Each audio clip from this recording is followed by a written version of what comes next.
Bom, Rafa, o que que a gente tem a respeito desse infeliz acidente que aconteceu hoje com uma TR-72? Bom, isso aqui é uma maquete de uma TR-72. Ele é um avião que ele voa baixo, ele é um turbohélice e ele faz essas rotas regionais com muita propriedade.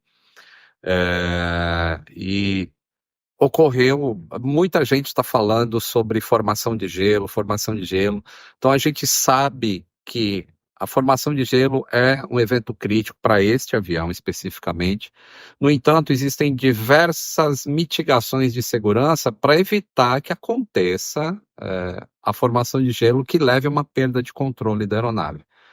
Então, em relação ao acidente de hoje, a gente não sabe quais foram os eventos que levaram se foi, por exemplo, o gelo, se foi formação de gelo, quais foram a sequência de eventos que levaram à formação de gelo, que não deveria causar um acidente, a causar um acidente, entendeu?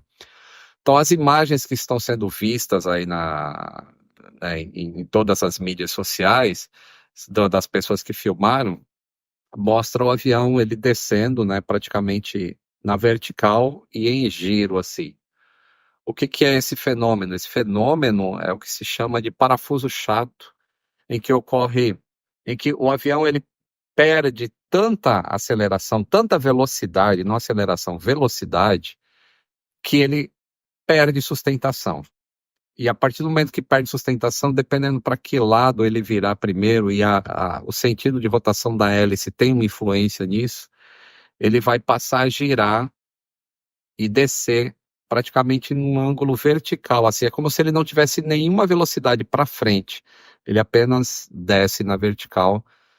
E quando acontece essa perda de sustentação, os controles do avião que ficam normalmente aqui na ponta de asa, como dá para a gente ver aqui nesses tracinhos, eles perdem a eficiência, porque eles precisam ter velocidade para que haja controle. Como ele está descendo na vertical, não existe velocidade horizontal. E aí não existe controle para se sair de uma situação dessa.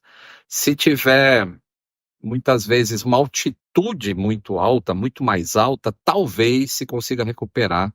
Eu não sei especificamente sobre este avião, quando ele entra em parafuso chato, em flat spin, que é o nome técnico em inglês, eu não sei se ele é recuperável. Mas ele é um avião certificado, então eu imagino que deve ter uma maneira de recuperar. Como também tem maneiras de que, mesmo que ocorra a formação de gelo na asa, você tome ações para mitigar esse problema e não perder o controle do avião.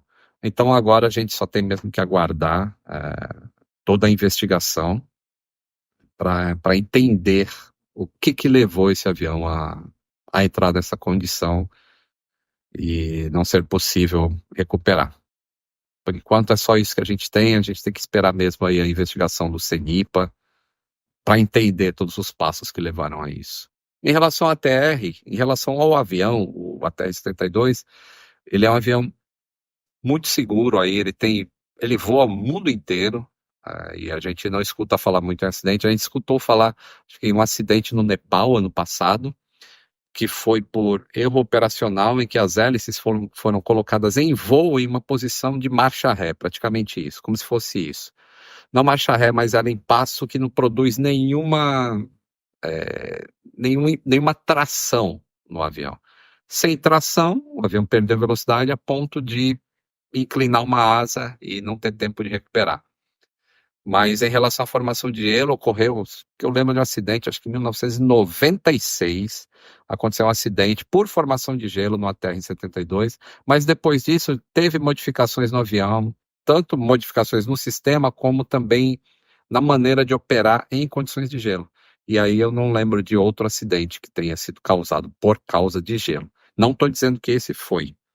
Esse é o que está sendo muito falado por todos os lugares, mas realmente a gente tem que aguardar a investigação do CENIPA.